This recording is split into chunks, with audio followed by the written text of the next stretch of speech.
Hello.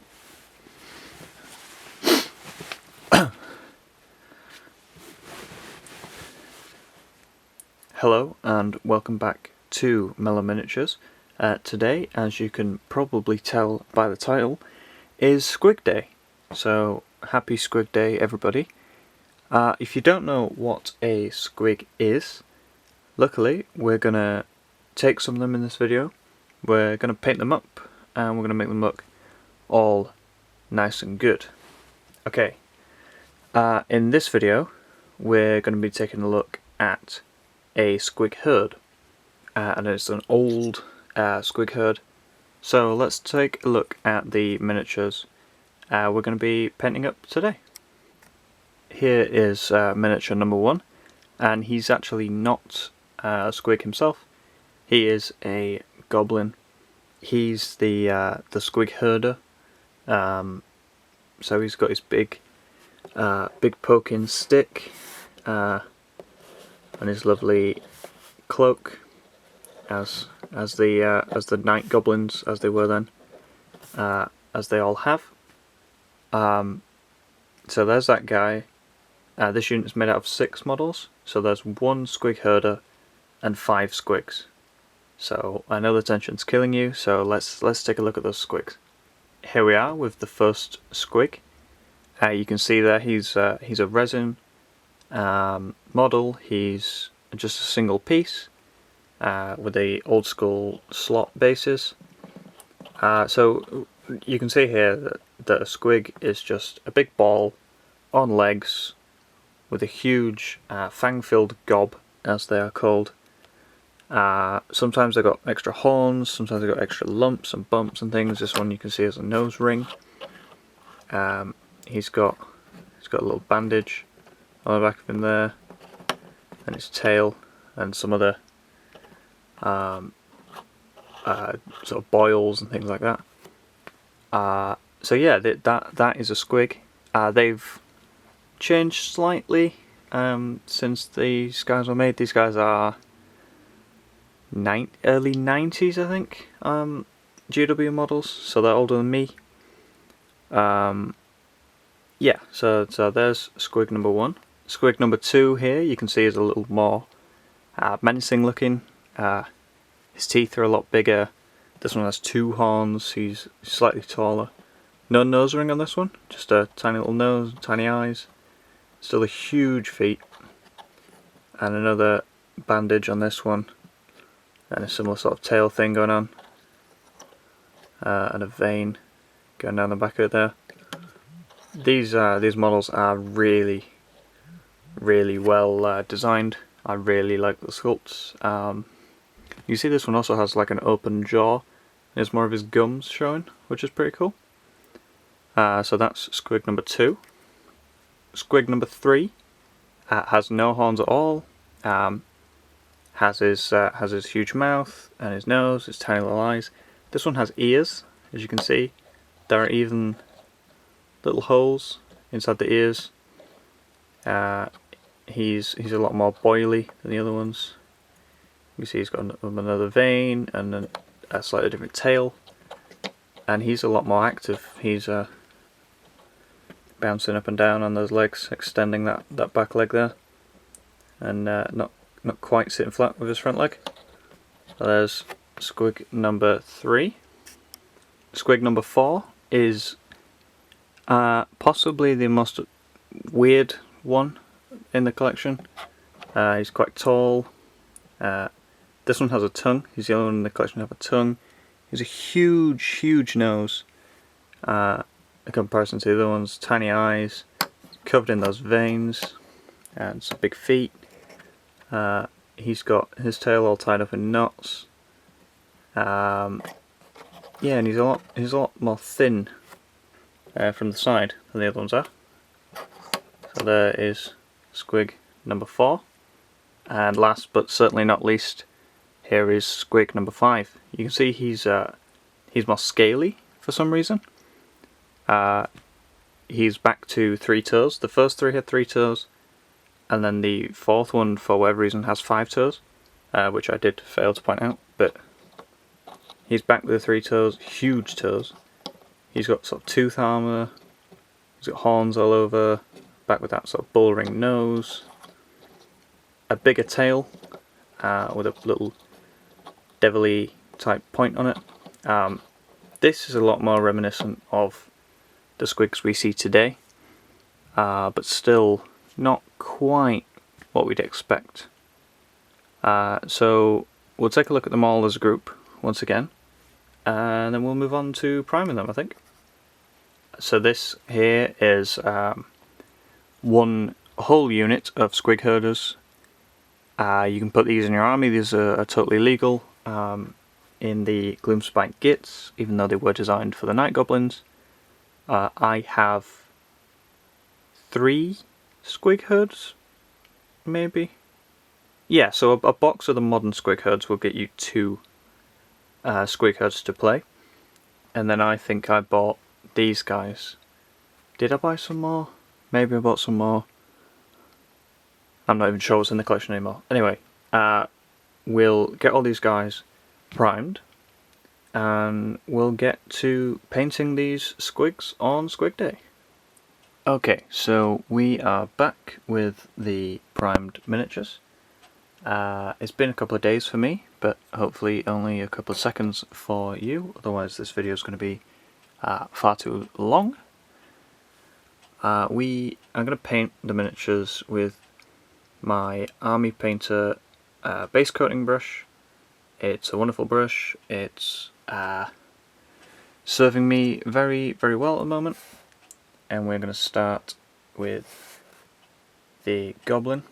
What I'm going to do is I'm going to show the paints that I'm painting with and do it sort of like Warhammer TV do. I'll start painting it, and then we'll cut to me finishing the layer.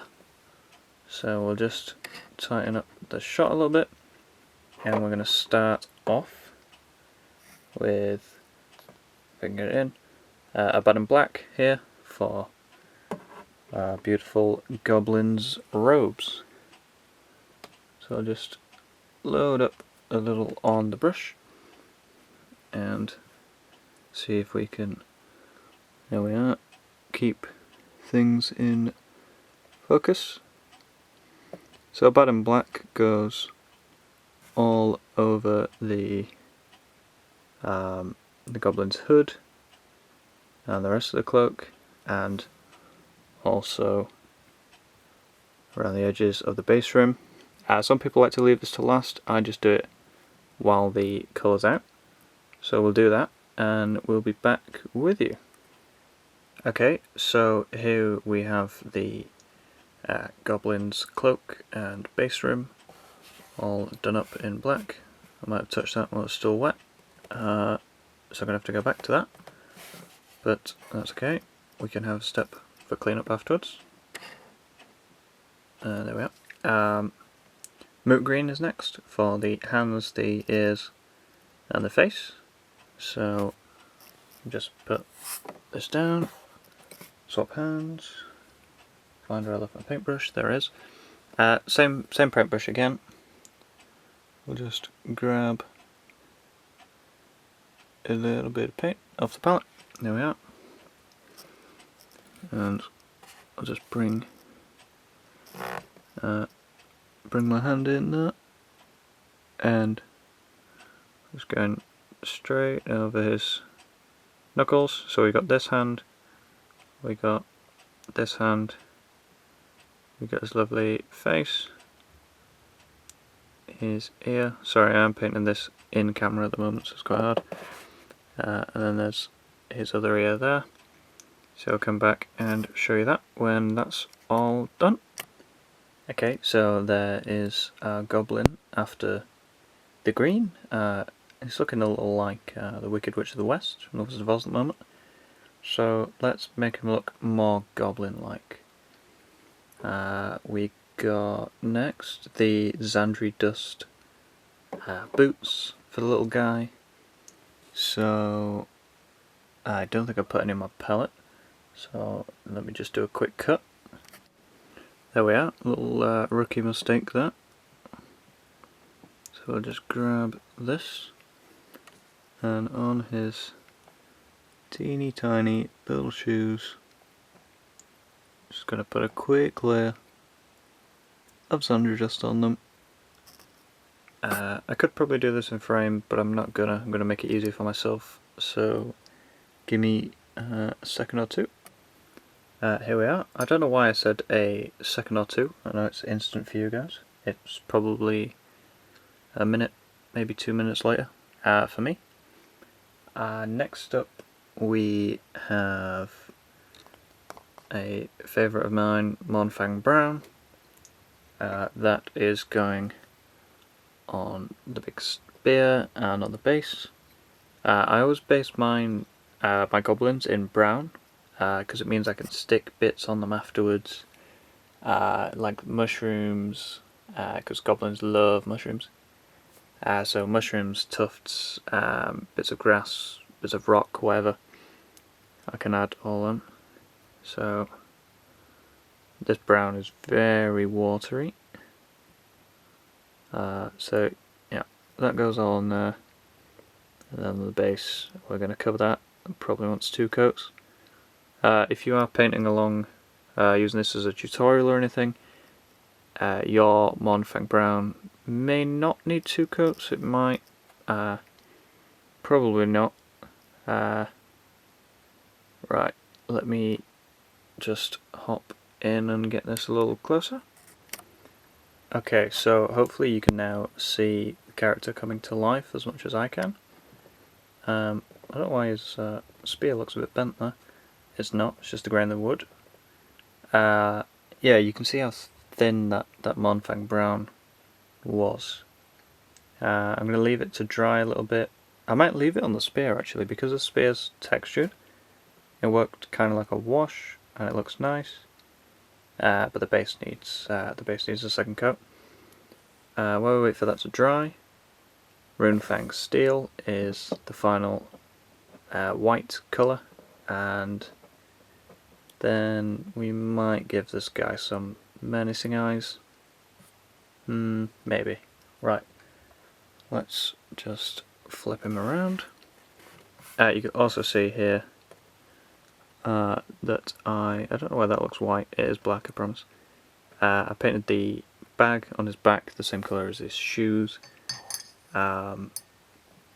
just because I thought there was probably going to be quite a lot of dark brown on the model. I thought I'd add a little bit of light brown to contradict that. So we'll put this here, and then just very simply all over the trident we make this a lovely shiny silver. I did think about cracking the blood effects out for this. I don't think I will. Although with the bandages that we saw on the squigs, maybe that makes sense. Maybe. Okay, so that's that half of it done. You've seen me paint a little bit. Let me just flip it around and finish the other side. Okay, so there we are with the spear all shiny. Again, that probably wants a second coat, but we can worry about that in a bit. We're just going to add a quick dab of Evil Sun's Scarlet. So the camera's really not picking that up well. There we go, Evil Sun's Scarlet. And we're going to change our brush into a toothpick, because this guy's eyes are absolutely tiny. I'll just blob a little bit of red on the end of this toothpick that you should be able to see there.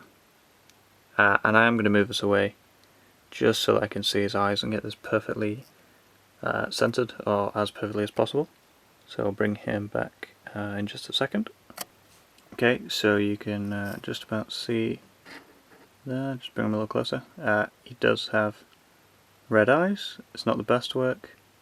If it needs cleaning up, we can clean it up afterwards, but other than that, minus a few quick cleanups later, this guy's all done. You can see his rope belt there. I decided not to bother picking this out. They don't bother me in the slightest, they're such small details. So we'll get rid of this guy. and we'll bring in the main event of the video, the Squig. And here we have our Squig. I will just paint the one Squig for you all. They all get exactly the same treatment, so don't worry about that. Just for the sake of making this video not go on for days, really. So we'll start off Mephiston Red for the Squig skin. I'll just pick some of that up on my brush right now. We'll start on the Squig's back because it'll be easier for you all to see, and it's just slap it on, slap it all on, and we can worry about the finer details afterwards. So let me get this guy coated and bring him back. And with the red done, we are back to good old bottom black.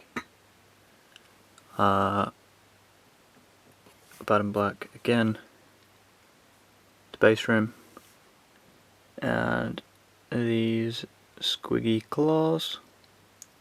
So we'll move the squig away and we'll work on that next.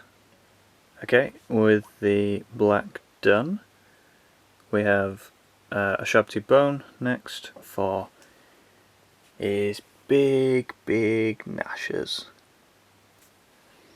His beautiful fangs.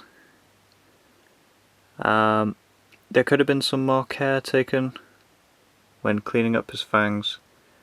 There are bits of sprue in between, there's whatever. There is a bit of the inside of his mouth you can see there, in between his teeth. I'm just going to paint it all bone, because from so far away on the tabletop you won't notice anyway. So let's get his gnashes painted. Okay, there's the teeth all done. So we're going to go back to Monfang Brown, finish off that base from that horrible messy black I did. This is exactly the same as the goblin, and it'll probably need a second coat, exactly as the goblin did. It's just Monfang Brown all across the flat bit of the base, so we'll come back when that's done. Okay, that's the brown done. Just clean off my brush a little bit there. We're moving on to the gums next, which you can see are still white. They're getting Bugman's Glow. Sorry, that was really quick and out of focus, I just realised. So we'll get a little bit of that on the brush, and we'll get it to a point where the camera can see, and we just gently go over the gum line like that, and the bottom one as well, and we'll bring that in when it's done. And with the Bugman's Glow done, it's time for a channel favourite, Yellow, as I like to call it, because it's got a stupid name, like such as all like to give their paints. So I'm just washing off my army painter brush there, the same brush I used to paint the goblin before. So these models can all be painted with the same brush. And it's not that big. It's not too small actually either, but it's very Goldilocks brush. It's just right. So the yellow is going back on a toothpick, and we're just going to pick out this guy's eyes with it, and then I think I'm happy to call him done there. So pick out his eyes and we'll show you him finished. Okay, that's the yellow in his eyes done. I will say I cheated a little bit and I did use my paintbrush again. I just had more confidence in myself and gave it a go. So there we are, there is one squig done. I will briefly go over what I did to the other squigs that are slightly different. So I'll just put this guy down. This one, the scaly one, has got a golden nose ring. He does need his chain doing, which I've just realised. So I'll do that. He also got a darker silver. He got lead belcher, sort of tooth armour, if that's what it's called. It's probably got a specific name. But that's that guy. Oh, sorry, camera. This guy also got the gold nose ring, the bone spike, which I didn't speak about before. That is Cadian flesh tone, or Kislev flesh, maybe. A little bandage on the back of him there. What else we got? Same again. There's this guy. There's a little bandage. And then, last but not least, Mr. Tongue. He got a pink tongue, and he's got the fleshy gum as well. If I can get him in focus there. Does he not have yellow eyes? Oh, he does. His eyes are further back, hiding up there. Look, you can see them just. So, what I'm going to do is I'm going to paint the chain on that squig, and then I'm going to bring everyone together in one shot, and I'm going to wrap up the video there. So here we are. Here is the final collection all together as one in one shot. Personally, these look a lot better than I thought they might. They're some of my favourite models, probably in my army now. I was worried they'd stand out a little too much, but I think now with the red colour on them, and the teeth and the horns and whatever else, I think they look amazing. So all that's left to say is that this is part of a collaboration across YouTube, across many different miniature painting channels, miniature building channels, whatever. So there'll be, hopefully, a link in the description, which will have a link to other people's videos, so you can check out what they've done. You can say I've sent you. That would be a really big help to me, getting my name out there and things like that. So you can tell them Mellow Miniatures sent you. With that being said, thank you very much for watching. Please remember to like, subscribe, share, comment, all those things you do on YouTube and stuff. And I think that's all. So I'll see you next time.